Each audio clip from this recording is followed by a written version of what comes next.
The sun went down. প্রশ্নটি এসেছে ৩৮তম BCS এ। এখানে প্রশ্নটি ভিন্নভাবে আসতে পারে। Here the word down is used as, অর্থাৎ ডাউন শব্দটি এখানে কি হিসেবে ব্যবহৃত হয়েছে, অথবা আসতে পারে here the underline word is used as, অথবা আন্ডারলাইন ওয়ার্ডটি অর্থাৎ ডাউনটি কি হিসেবে ব্যবহৃত হয়েছে। তো আমরা একটি বিষয় জানি যে হচ্ছে কি ডাউনটি আসলে ডাউন, এরপরে হচ্ছে আপ, হুম, অ্যাবোভ, এরপরে আন্ডার, এগুলো আমরা দেখে আসলে ফেস দেখে এগুলোকে কি মনে করি? এগুলোকে obviously আমরা প্রিপজিশন মনে করি, তাই না? এগুলোকে প্রিপজিশন মনে করি। অর্থাৎ এখানে যদি আপনি দেখেই বলে দেন যে আসলে ডাউন শব্দটি ডাউন মানে হচ্ছে নিচে, প্রিপজিশন। সো কিন্তু এখানে বিষয়টা আসলে ভিন্ন। আমরা শেখ সাদির গল্প শুনেছি এবং আমরা একটি কথা জানি, "ডোন্ট জাজ the book by its cover." যে কভার দেখেই আপনি বইটাকে জাজ করতে পারবেন না। অথবা শেখ সাদী যখন এক রাজার বাড়িতে গেছিলেন, রাজ্যে গিয়েছিলেন, তখন হচ্ছে তিনি যখন জীর্ণ-শীর্ণ পোশাক পরে গিয়েছিলেন, তখন আসলে তাকে সেভাবে মূল্যায়ন করা হয়নি। আবার তিনি যখন ভালো জুতো পরে, ভালো ড্রেস পরে যখন গিয়েছিলেন, তখন তাকে আবার ওই রাজকীয়ভাবে তাকে মূল্যায়ন করা হয়েছিল। সো এখানে আসলে আপনি ওই যে ডাউন ওয়ার্ডটা না দেখে আপনি বলে দিতে পারবেন না যে আসলে এটা প্রিপজিশন।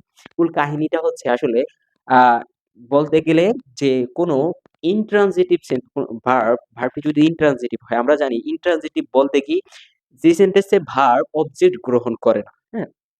যেমন আমি যদি লিখি I go there, এটার মধ্যে কোনো অবজেক্ট আছে? আমরা তো একটি কথা জানি যে সাবজেক্ট ভার্ব অবজেক্ট আমরা এভাবে পড়ে আসছি। কিন্তু আসলে কি সব সেন্টেন্সের মধ্যে অবজেক্ট থাকে?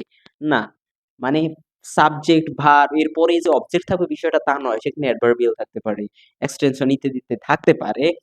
তো কোন সেন্টেন্সের মধ্যে যদি অবজেক্ট না থাকে, কোন সেন্টেন্সের ভার্ব যদি অবজেক্ট গ্রহণ না করে, ওই ভার্বটিকে বলা হয় ইনট্রান্সিটিভ ভার্ব।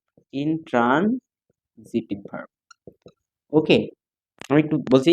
আর যদি ভার্ব গ্রহণ করে, আমরা জানি সেখানে কি থাকে, সেই অবজেক্ট গ্রহণ করে যদি সেই সেন্টেন্সটি, তাহলে সেটি হচ্ছে সেই ভার্বটি অবজেক্ট গ্রহণ করলে সেটি হচ্ছে ট্রান্সিটিভ ভার্ব আমরা জানি। Then read I read the book. ঠিক আছে?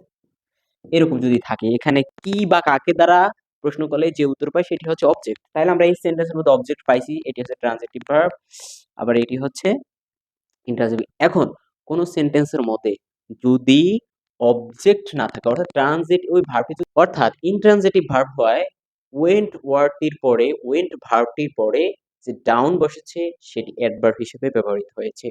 গো, ওয়েন্ট, গন, মূল ছিল গো, পরে এটি হচ্ছে ওয়েন্ট হয়েছে। সো আমরা জানি যে ইনট্রান্সিটিভ ভার্বের পর অবজেক্ট না বসে সেটি অ্যাডভার্ব হতে পারে। আরো সহজভাবে বলতে গেলে কোন সেন্টেন্সের শেষে যদি আমরা প্রিপোজিশন দেখি, ওই প্রিপোজিশন না হয়ে সেটি হয়েছে অ্যাডভার্ব। একেবারে তাহলে এখানে ওই একইভাবে দ্য সান ওয়েন্ট ডাউন, ডাউনটি প্রিপোজিশন, কিন্তু সে কোথায় বসেছে, এটি একেবারে সেন্টেন্সের শেষে বসেছে। সো কোন সেন্টেন্সের শেষে যদি প্রিপোজিশন বসে, ওই প্রিপোজিশনটি অ্যাডভার্ব হয়ে যায়। সো এখানে আনসার কোনটি? Preposition, adverb, noun, conjunction? অবশ্যই অ্যাডভার্ব। ধন্যবাদ।